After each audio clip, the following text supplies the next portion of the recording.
Laura Ingraham Show. We're looking at some of the things that have happened. Remember we were standing there, Drew? Oh, that was fake. Hillary didn't come out because she was in an absolute freak out. That's why she didn't come out. I mean, rumors were she was chucking stuff across the room, and if you're in a room with Hillary Clinton and there is any standing lamp in the room, look out, because that thing could go flying. But she didn't want to show up in front of the cameras because she didn't want to have to face the truth in her moment of truth. And so all these weeks later, Hillary's big lesson of the election is that she lost because of something called fake news. And just so you understand, when they say fake news, what the left is talking about are stories that they refuse to cover, that were covered by other news outlets and framed in a way the American people can both grasp, understand, and themselves unpack. So fake news is actually the real news, and the real news is the fake news. This isn't about politics or partisanship. Lives are at risk. Oh, man. They're going for the Comet Pizzas thing? Their lives are at risk? How about brain cells are at risk? If people even listen to this any longer?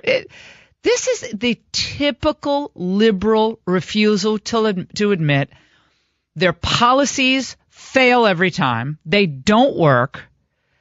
Their candidate was a terrible candidate. She was not likable. She was not believable. When she tried to do her sit down and remember the listening tour she did when she would just nod her head? It was all so phony. So what's fake? The fake is the real news. The fake news, the fake is the real news. The real news is the fake news. That's a lot of Americans think. You know, there's some journalists out there I think who do great jobs, and they work hard. But I think more people today see what they believed was classic unbiased journalism as advocacy journalism. That's what has happened over the years. And this is nothing new. I mean, look, I worked for Reagan. We all knew this back in 1987 in the Reagan administration. And before that, the media, they were all against Reagan, and they were against Reagan in the 70s. They're against in Goldwater in the 60s. They were against Reagan in the 80s. This is just the way it was. They just didn't have cable news or talk radio back then, or the internet. So all these other avenues for people to get information and analysis and sure opinions, those avenues are now available to the American people. And what the kingmakers in the media want, they want to go back to the old days, when they're the only ones who had any input, when it was, that's the way it is, Walter Cronkite. You know what? That's the way he wanted you to think it was. My parents always used to say that. I was a little kid. It was in the mid-'70s. I remember sitting down and watching Walter Cronkite at night. All my parents would always throw stuff at the TV. I mean, this is where I got this from. My mother, all 5 foot tall of her, she was like, liberal Walter Cronkite. You should have heard my mother.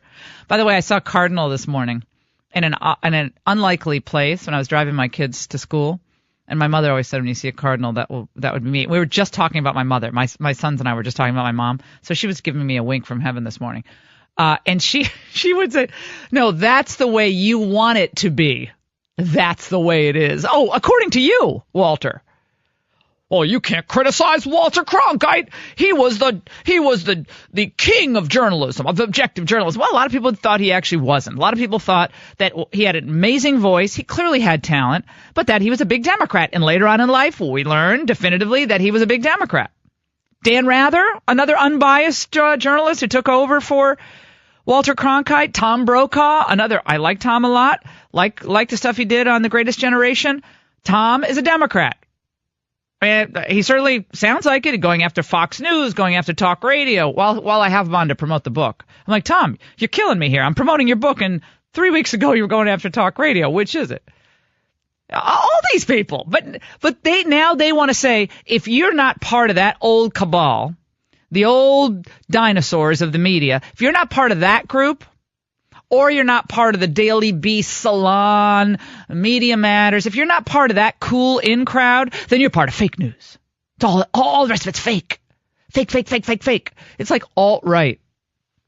Alt-right fake alt-right. This is what their argument is. Koch brothers, alt-right, fake, anti-immigrant, a xenophobic, protectionist, anti-women. That's their whole argument. But you can do a thought bubble. You know those word clouds? Word cloud. I hate those word clouds. Don't you hate those? So stupid. Here's our word cloud. But their word cloud would include all of that. So you're sexist, racist, xenophobic. Islamophobic. Thank you very much. Fake news, alt-right, protectionist. All the isms that George W. Bush talked about, all those isms. And they wonder why they're losing. Because they don't like the very people that they need to vote for them. The racist, sexist, homophobic, xenophobic, Islamophobic, you name it. That's actually funny. It almost sounds like she's being sarcastic when she's saying it. So this is Christmas time, so we have a hymnal that includes Silent Night and Joy to the World. That's her hymnal. That's what Hillary's hymnal. We should set that to music. The racist, sexist, homophobic, xenophobic, Islamophobic, you name it. Almost sounded like she was just trying to come up with a few more at the end. Yeah, of she was like, what else are they again? Yeah, what are those icks or isms or ists? Misogynist. I think she forgot misogynist. Right? Part of the patriarchy. Oh no, it's a shocker that she didn't win. You wanted to hear that for 4 years? I don't think so. So, fake news. What do you consider fake news today? Give me your top 3 purveyors of fake news. 855-40-LAURA. Speaking of fake, the queen of fake should know something about fake. Because why? Why should the queen of fake know something about fake? It's not like there was anything in her past that she faked. I remember landing under sniper fire. There was supposed to be some kind of a greeting ceremony at the airport, but instead we just ran with our heads down to get into the vehicles to get to our base. Well, she had the Brian Williams virus on that. It's not like she offered a fake justification for the attacks in Benghazi. Protesters breached the walls. They tore down the American flag. And it was of grave concern to us because the inflammatory video had been shown on Egyptian television, which has a broader reach than just inside Egypt. So that wasn't fake, even though she had emailed her daughter about the fact that this was a terror attack. That started by some video. It's a terror attack, but they didn't like that news. In 2012, in the fall of 2012, that would have been a horror show for Barack Obama up against Romney for re-election. Remember, there was a moment where it looked like Romney maybe would have a chance against Obama. Who knows how that could have affected it? So they had to fake the news back then. They had to fake it. It was a video. Go after the guy with the video. Put out pro-Muslim PSAs in Egypt and Iraq and spend $20,000 making stupid commercials saying that video doesn't represent the American people. But Breitbart and other news outlets are fake? The queen of fake. Oh, no, that Russian reset, that wasn't faked, was it? No, she and Sergei Lavrov had such a great relationship from the beginning. We worked hard to get the right Russian word. Do you think we got it? You get this wrong. I got it wrong. Wait a second. Is hands up, don't shoot fake news? Was that fake? I think. How about airbrushing people out of photos and into photos, as they did also with some of those crowd shots during the campaign? Was that fake? How about saying that if you like your plan, you can keep your plan when you knew those plans were going to go away? Was that fake? They have a nerve to talk about fake. And Nancy Pelosi, by the way, if Nancy Pelosi goes on and on about fake news, fake news, fake face, fake news. I mean, you shoot yourself up with that much Botox, you're talking about fake anything, I think you're on a slippery slope. Thin ice, as my mother used to say. 855-40-LAURA. Fake. What's fake and what's real today? Fake news. Give me your top 3 fake news outlets. 855-40-LAURA. We'll take a break. A lot more to get to on your healthy radio addiction. Coming up, Mike Huckabee is going to join us. Also, a political scientist, environmental science professor, What is the life of a climate skeptic like? We'll talk about that. And the death of an American hero, John Glenn, at age 95. One of the last of the great American heroes passes away. What an amazing life. And when we come back, Brian News, fake news man, calls out fake news. Are now bemoaning, quote, fake news. This is all being led by the left. Media Matters, the Soros people, they have to keep the engine going on the left. They have to keep the radicals happy because the progressives are in revolt. The real truth is that they want heads. They want someone's head after this election. And so they have to quickly put out, okay, let's use a fake news thing. Quickly, get that out there. Otherwise, they're going to blame us, the consultants, the ad people, picking a bad candidate. Yeah, they're gonna remember that we trashed Bernie Sanders in those emails. Talk about fake news. Talk about alt-right. Get that out there. Who are the worst offenders in the fake news department? Let's go to Deanne in Missouri. Line 1. Deanne has a funny take on this. Deanne, welcome. Yes. Hey, I just wanted to make a comment about the fake news. And you're absolutely correct. It's lies and rumors, and it's been going on since the beginning of time. It's not going to end because people are people. Yeah, and I think it's in the eye of the beholder in some of these stories. Some of the stories have framing around them. They are more analysis than stories. Well, that's fine, as long as people know that. But don't try to pass off objective reporting. Something is objective when it's really not. Because bias is found in the stories not only that you cover, but the stories you refuse to cover. That you refuse to really cover adequately or in depth. Later on, we're going to get into this story about how the housing market is going to be hurt if we start deporting people. The housing market. You know why? Because they want these cheap laborers who come in 2 months later, they're working on a job site. That's why, because these are jobs that Americans did. You could support a family as a home builder and as a really top craftsman in the home building business.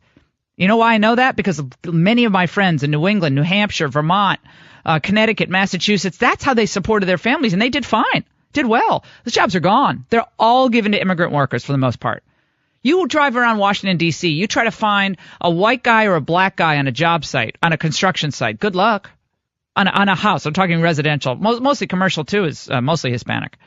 Why do you think that is? Because they're going to have cheaper labor prices. But see, so there's the bias there. They'll cover, it's going to hurt. Well, yes, it will hurt the builders who don't want to pay higher wages for their workers. Yeah, I guess it'll hurt them, but it'll help a whole bunch of other people. See, it's all in the eye of the beholder. Let's go to Amanda in Oklahoma, line 2. Amanda's going across the pond for her fake news. Yeah, the Denver Guardian's definitely fake news. I can't hear you, baby, but you said Denver Guardian. I don't even know what the Denver Guardian is. I thought you meant the British Guardian, the Brit paper. I appreciate it. Let's go to Bobby, Florida, very quickly, line 3. Bob. Hi, Laura. Got a question for you. Why are we supposed to believe the media now when it tells us that Hillary won the popular vote by, I think the last number was like 2 million? They're either going to lie, skew the news, it's going to be biased. I don't believe anything the media says other than if it's, and I don't want to sound like I'm just drinking the Kool-Aid, but I mean, generally, the more conservative shows like yours and some of the others, I think are putting the news out there about as, straightforward as it can be. But I don't believe them when they tell me she won the popular vote. I don't believe that at all. Why should I? Yep. A real cynic out there. Well, I'll tell you this, Bob. It is interesting that in many talk radio formats, in a conservative format, we have been tougher on Republicans than even the mainstream media has been. Like we're pretty much equal opportunity critics on the Republican side. I mean, who's been tougher on Paul Ryan and the gang than I have been? Not many. But we're also tough on Hillary. We're also if the president-elect, if he continues down this road where it looks like, the main issues of immigration trade aren't being addressed, then of course we're going to be there to be a lively check on that. But so what's more real? What's more fake? Again, it's in the eye of the beholder, is it not? 855-40-LAURA. We'll get your calls. Huckabee up next. Governor Mike Huckabee, who's far more charitable in his discernment regarding Harry Reid than I am. Hi, Governor Huckabee. How are you? I'm not too sure about that, Laura. I was just thinking, don't let the door hit you where the good Lord split you. Woo! Oh, no, I mean, bye-bye, Harry. You know, it's hard not to try to be polite and say, look, I wish you well in retirement. I just wish your retirement had come 20 years earlier. This is a guy who was one of the most obstinate obstacles in the U.S. Senate, one of the most partisan people, and frankly, one of the people that contributed as much to an absolutely disastrous climate of incivility. I remember when he went on the floor of the Senate and just out of thin air made up this whole thing about Romney's tax returns. You know, I mean, those are the kind of things that are just amazing. But, you know, let's be charitable. He's gone, and the country is better for it. What do you think about the focus now on this self-generated theme of fake news that the left is now putting out there, that was grabbed by Hillary Clinton yesterday when she spoke on behalf of Reid, and in the tribute to Reid yesterday, she called out fake news as well. What are they really getting at? What is this really about? Well, I think they're trying to acknowledge that so much fake news has had an influence on our culture, like that Benghazi was the result of a video, or fake news that Donald Trump couldn't win the election, or fake news that, you know, Donald Trump had all these issues that with women who apparently then never came forward after they did just before the election. I mean, you could go on and on, Laura, but I guess I was most appalled that Hillary Clinton was saying, we've got to do something about this. And I'm thinking, well, what is she suggesting? Is that the government now censor people's expressions? There are a lot of things that get published on the Internet about me that are totally phony, false, absolutely libelous, and if I were not a person in the public eye, I would be able to sue, but I probably couldn't because I'm a public figure, just like you. And yet, you know, the fact is, I don't want the government censoring free speech. That's a dangerous thing. I mean, thinking, what are they asking for? What are they asking for?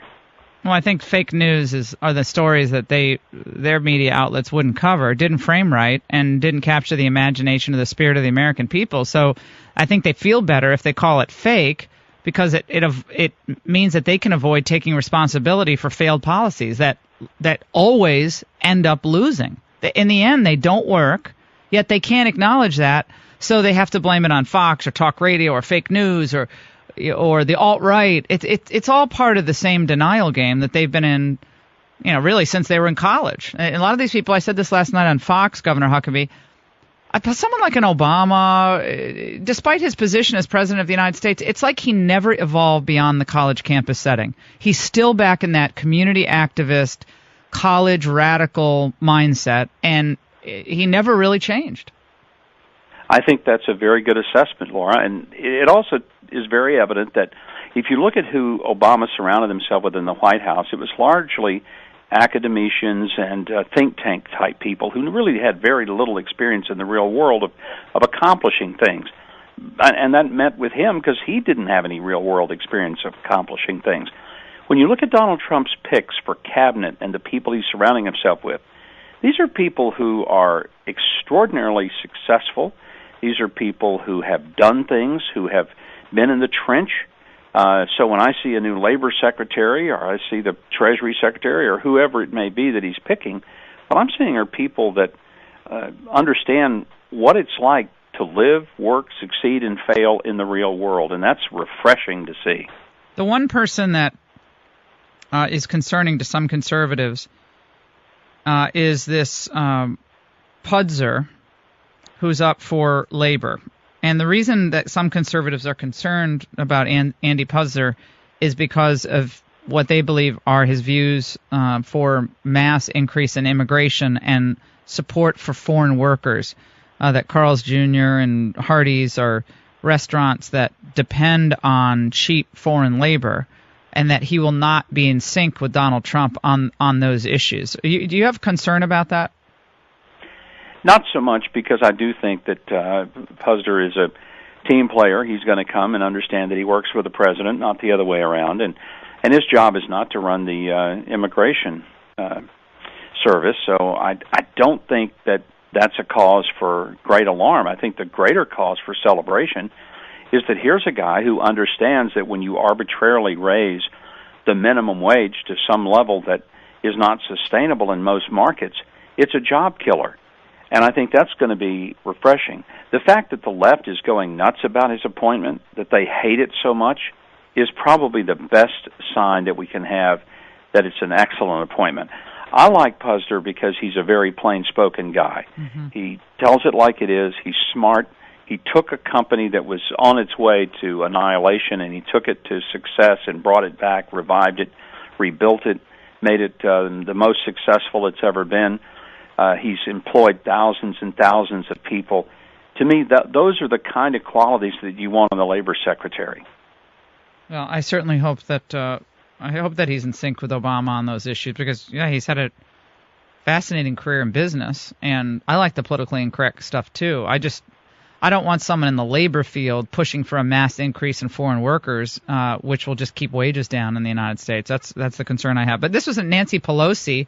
Yesterday, she was going off on the EPA choice. Let's listen. With control of EPA, Pruitt could do immense damage to the air our children breathe and the water they drink. By the way, what Pruitt stands for is exactly the same thing, the same agenda that the Republicans in the House of Representatives espouse almost every day that we are here.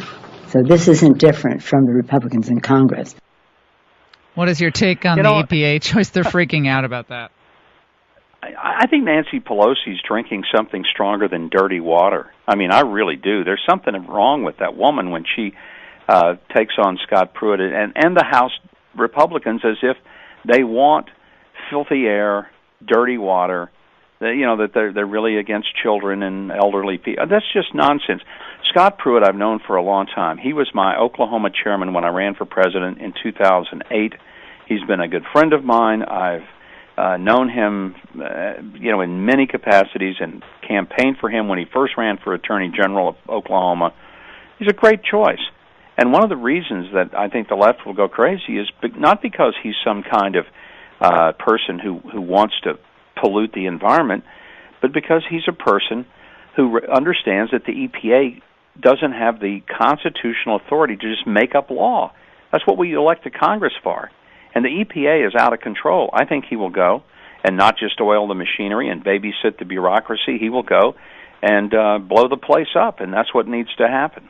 Governor Huckabee, can you talk to us about Christmas and what your family does and maybe help people who are listening? Maybe they're by themselves or a lot of people are sad at Christmas because they miss family members who are no longer here with them.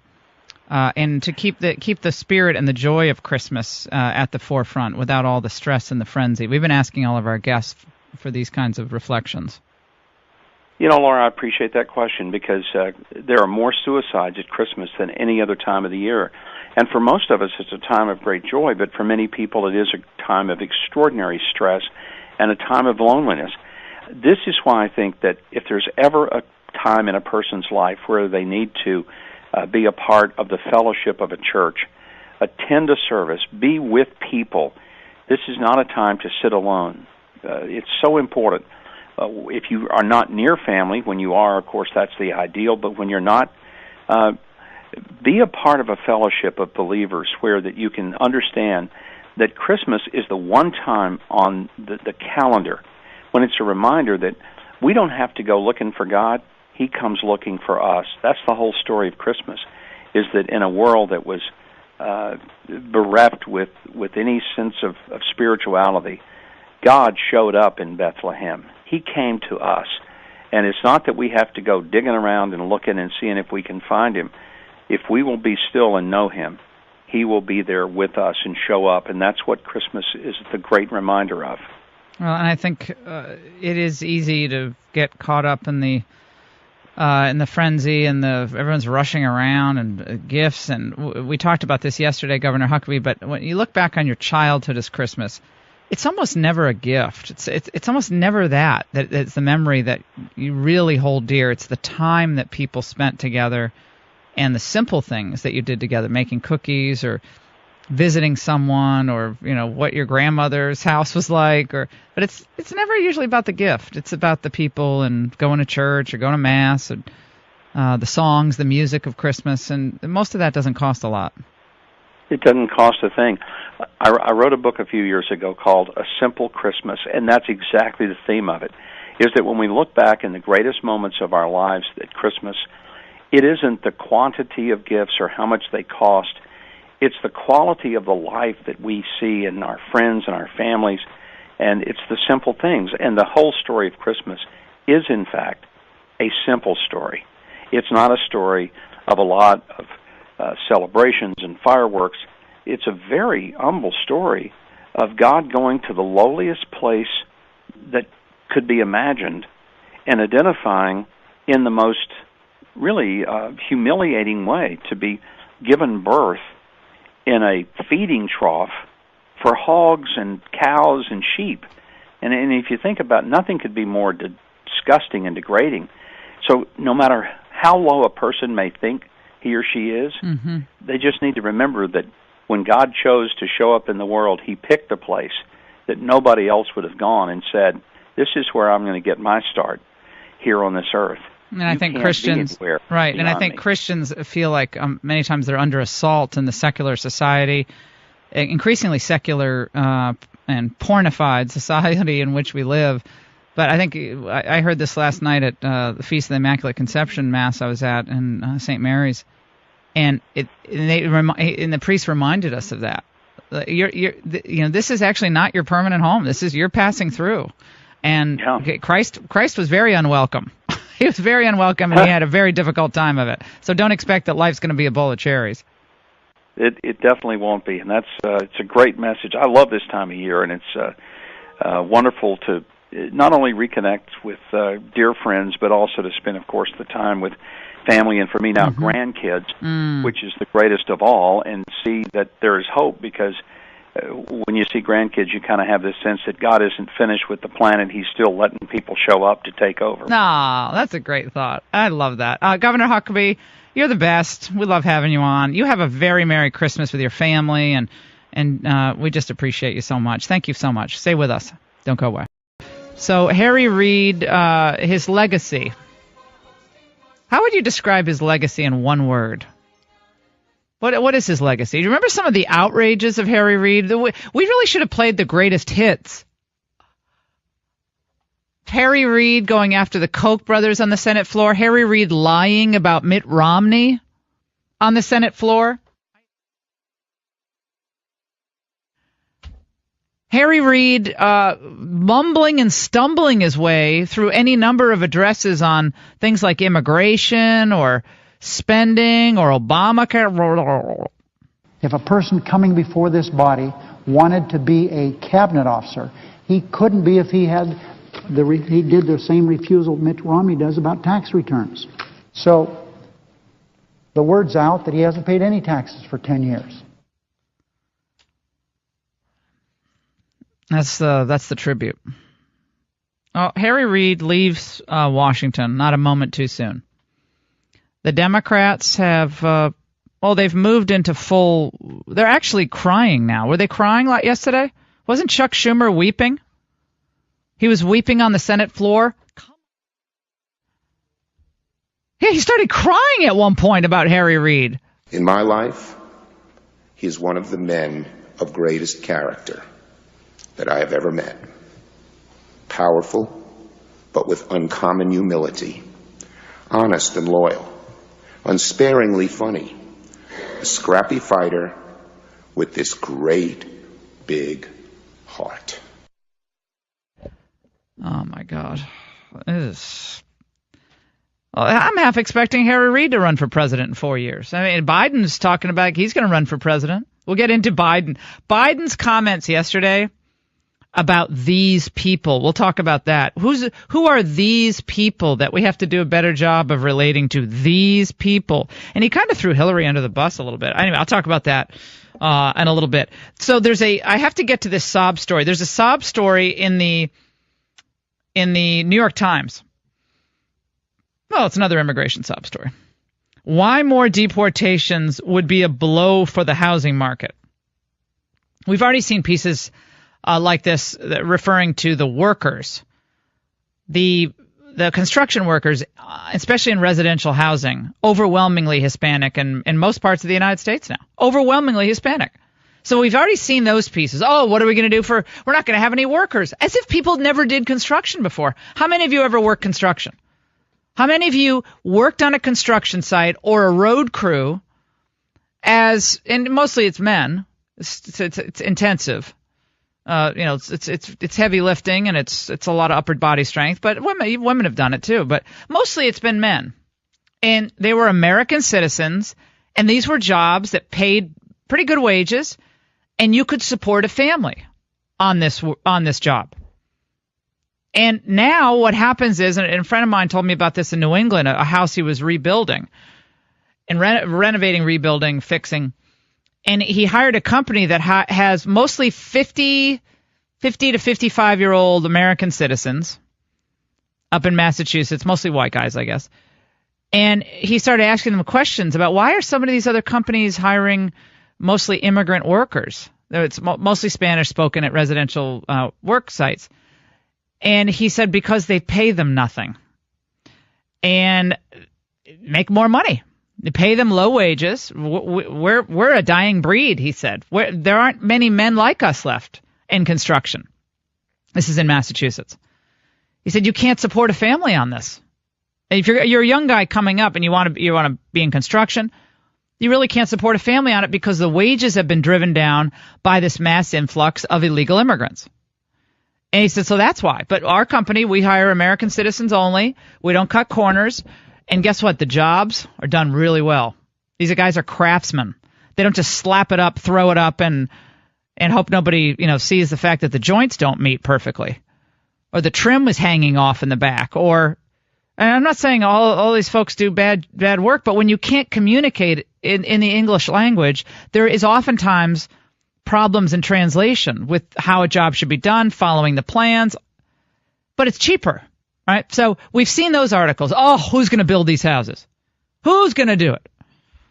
Now, this one takes the cake. This article is basically saying that because so many illegal immigrants, of course they call them undocumented citizens or immigrants, many undocumented immigrants, the New York Times writes today, Emily Badger, contribute income to households with legal residents. And they were talking about 42 particular counties that they studied in the United States. And they said in these 42 counties, for example, the researchers estimate that nearly 3/4 of the 1.2 million households with at least one undocumented adult immigrant also contained a documented adult household member. And about 1/3 of all undocumented immigrants in those counties lived in owner-occupied homes. It's just so much higher than what people think. It's a very interesting twist on the Latino incorporation story, writes this researcher, Mr. Rue. There are tremendous increases in home ownership and other things. A lot of those gains are because they pooled resources across legal status. I've seen the dreamers come to me and explain to me, we're Americans. We know no other country. Oh, no. And deportation, this Jacob Rue, obviously a liberal researcher, he said can have an effect similar to other life traumas, such as divorce, death of a family member, and unemployment. Well, yeah, that's why you don't come here illegally, because when you're sent home, that's a trauma. And it hurts the other people in the household. Right. That's why you do this thing called follow the law. But can you imagine? This is like saying, well, it's really inconvenient when someone robs a bank because that money that he got from robbing the bank is no longer part of the household income. And so the people in that household suffer as a result of him being sent to jail. And that the money that they took from the bank was seized by the government. That's a trauma to this household. Yeah, it's a trauma. It's a trauma to American workers. The construction worker who used to make a decent wage could support his family who no longer can. So when we talk about fake news, this is what I'm talking about. Fake is in the eye of the beholder because there might be there's a sliver of this that is true. Of course, if someone's undocumented, they contribute income to a family that includes documented people, that person's deported. They're going to have less income. Yes, that's true. It's also true that the fact that the undocumented immigrant is living in the United States has an effect on people who are legally in the country, either in public schools, maybe they're trying to get the same job that this individual has, maybe if the person is involved in some other type of criminal activity, it can obviously have traumatic effects on other Americans. But the New York Times only focuses on the trauma as experienced by the illegal immigrant. Now do you understand what I'm talking about when I talk about fake news? This is fake. Because it always comes at it from the perspective of how is it going to hurt the illegal immigrant. Almost never will the New York Times focus on how this mass immigration, both legal and illegal, has changed America and has made people believe less in the American dream. I tweeted this out yesterday. Drew, find it for me. The fact that more young adults feel like the American dream is unavailable to them, that they will not make, and they do not make as much money as their parents. Yeah, the American dream is collapsing for young adults, study says, as odds plunge that children will earn more than their parents. So what about that trauma? What about that trauma? Are we going to talk about that and really talk about it? Or is that politically incorrect? So political correctness makes traditional news gathering more fake. So it's fine to talk about how this affects Latino families. That's fine. I have no problem with talking about that, as long as you really highlight the massive trauma to America for open borders that open borders have caused. Do you understand what I'm saying? 855-40-LAURA. Let's go to Manya in New Jersey on line 2. We're talking about contractors, home builders, and the fact that this is a job that Americans used to do that it's difficult to find Americans doing any longer. Manya. Hi, Laura. Hey. I just wanted to add to your point. There are states, such as New Jersey, where my husband and I live, that actually help the environment for the immigrants and illegal immigrants. My husband's been a contractor for about 27 years, and you just go online, pay $100, get a license, and that's it. And you go out. These men, illegals, immigrants, whichever way you want to call them, they don't speak English. No. They do work in people's homes. My husband goes to the jobs after they've been ruined, and he says, now you're going to pay triple the price because you hired illegals that don't know what they're doing. They don't speak English. Well, so right. The states do Right. help. And you know what? You know what's amazing about this? Is that there's not even an attempt to speak English. Do you notice it used to be it was not a badge of honor not to speak the English language in public. Now people are just totally brazen about it. They're not going to speak English. You're going to learn to speak Spanish. And by the way, I speak Spanish and I love the Spanish language. And I want to get my Spanish perfecto, sin accent. But when you're working in the United States, you should have a working understanding of English. And that's not, they don't even bother. I was visiting a friend of mine's, he's building a new place way out in Virginia. This must have been now 2 or 3 months ago. So we're out there in like a Friday afternoon. He said, I want to show, because the kitchen I was looking at for my kitchen, I was trying to figure out my kitchen at the time. And I go out there and I said, oh, do you know these people working on the job site? You ever go out, walk the site and talk? I have no idea who they are. I said, well, does that concern you that, people don't speak English? How do you know they're really qualified to be doing this work? Well, you trust this contractor? Most Americans who are building or renovating, they just don't care. They just don't care. That's a problem with state licensing. Don't tell me there's no way to check whether someone's illegally in the United States. Don't even tell me that. That's ridiculous. We can put a man on the moon, and we have that Mars rover going around Mars right now, watching him on the computer every day, that little Mars rover, but we can't check a worker's status in the United States? Who believes that?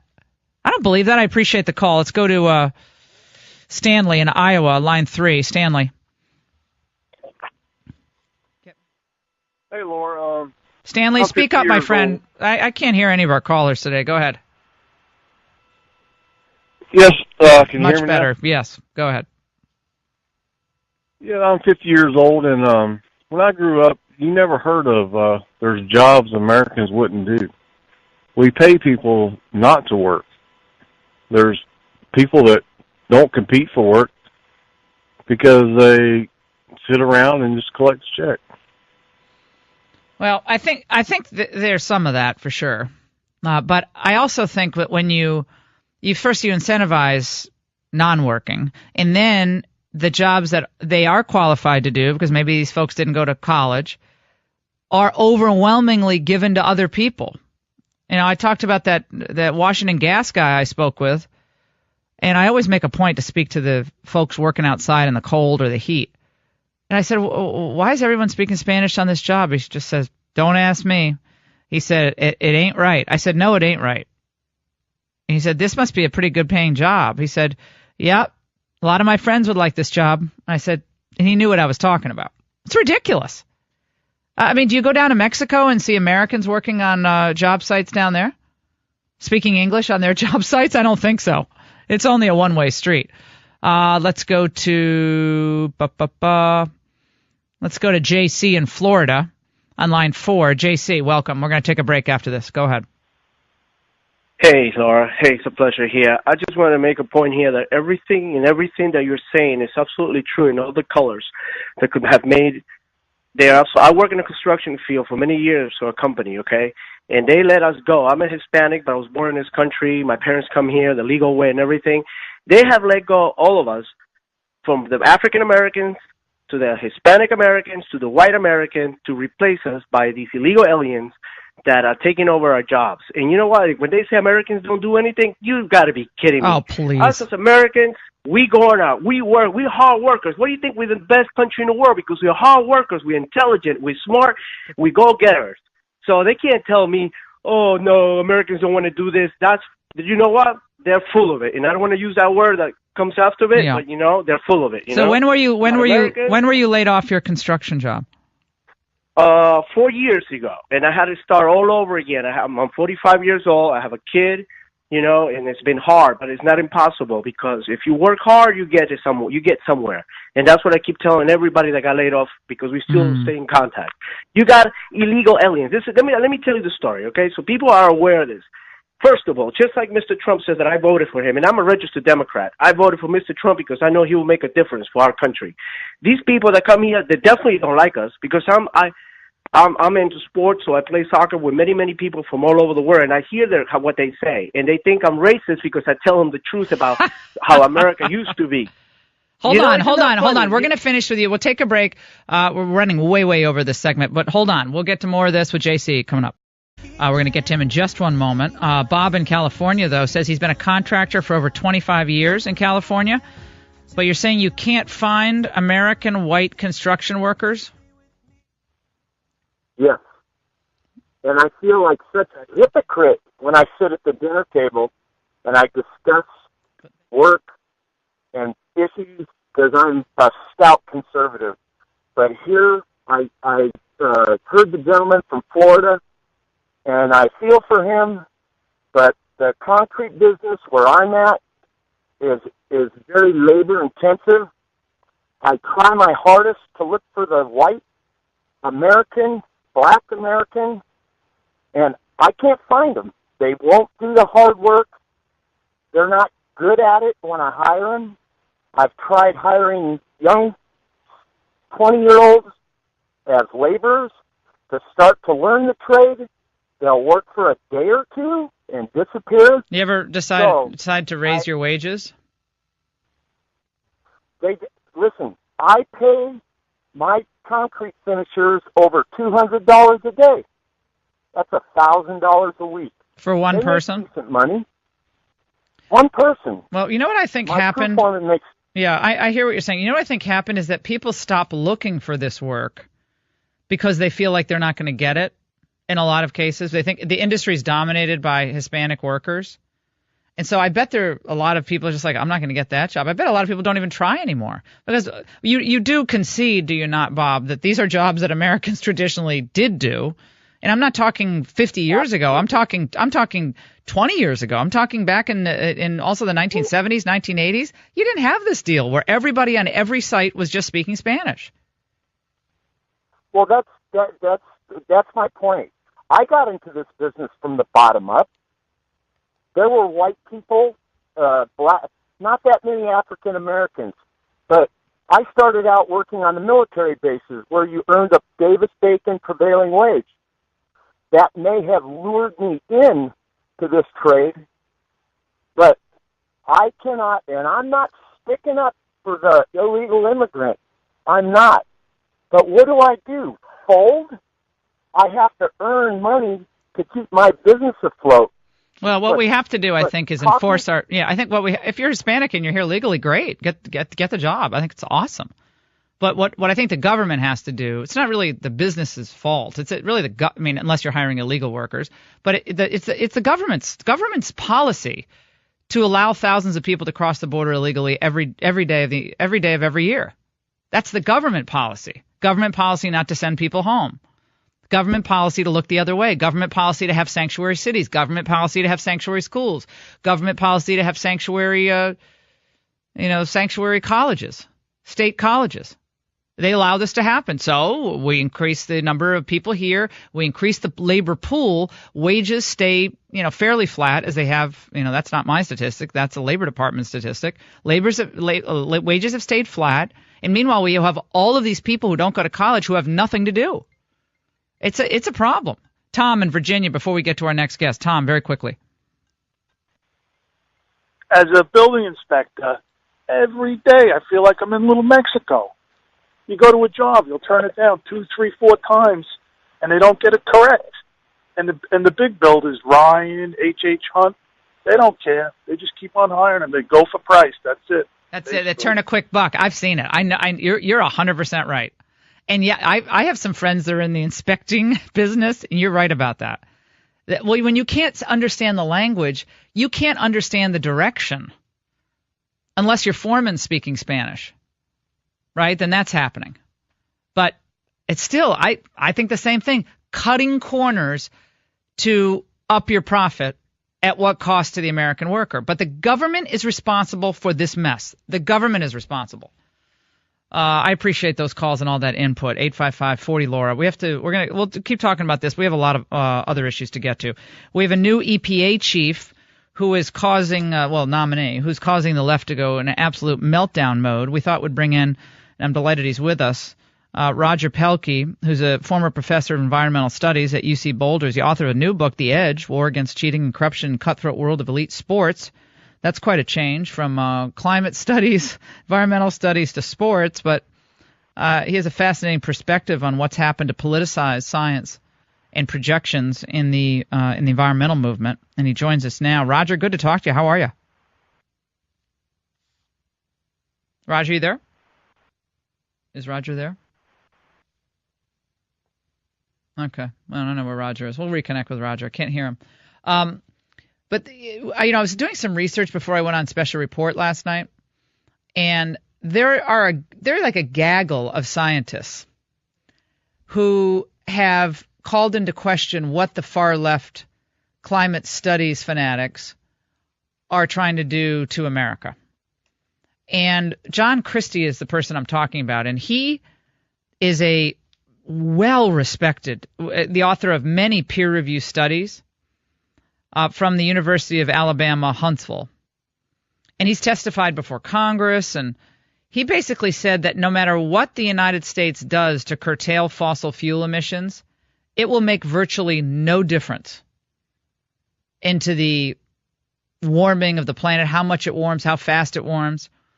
So he's the director of the Earth System Science Center at the University of Alabama in Huntsville, and frequently he's described as a skeptic of the he's a skeptic in this way. He doesn't believe that the result of what is undeniably some period of warming, but we've had other periods that have been warmer and lasted longer, by the way. He doesn't believe in the dire predictions that it's going to be this climate catastrophe. And it's hard to contradict Christie. It's hard to slam Christie because he's so renowned in the field. He said our effect would be between 5 and 800ths of a degree. We would not even be able to measure any sea level change. It would be so tiny as to be immeasurable. By the way, sea levels have been rising for 20,000 years, so it will continue to rise no matter what anyone does about their emissions. So this is what it was at a Congressional Oversight Committee hearing at the White House Council on Environmental Quality. They released their draft guidelines for greenhouse gases last year and the effects on climate change. So his testimony at the time focused primarily on just his study of climate temperatures compared to the climate models that suggest it's all an incredibly dangerous trend that's going to, swamp cities and coastlines will disappear, et cetera. I think we now have Roger Pelkey on the line. Roger, you there? Yes, I am. Thank you. Good to talk to you. So, Roger, I was just going through, I know you know Professor Christie and know his work. It is something to see the reaction to Trump's EPA selection. And there's no doubt about it that it's going to be one of the most hotly contested of all the cabinet picks because he's an Oklahoma Attorney General and he's routinely branded as a climate denialist by the New York Times.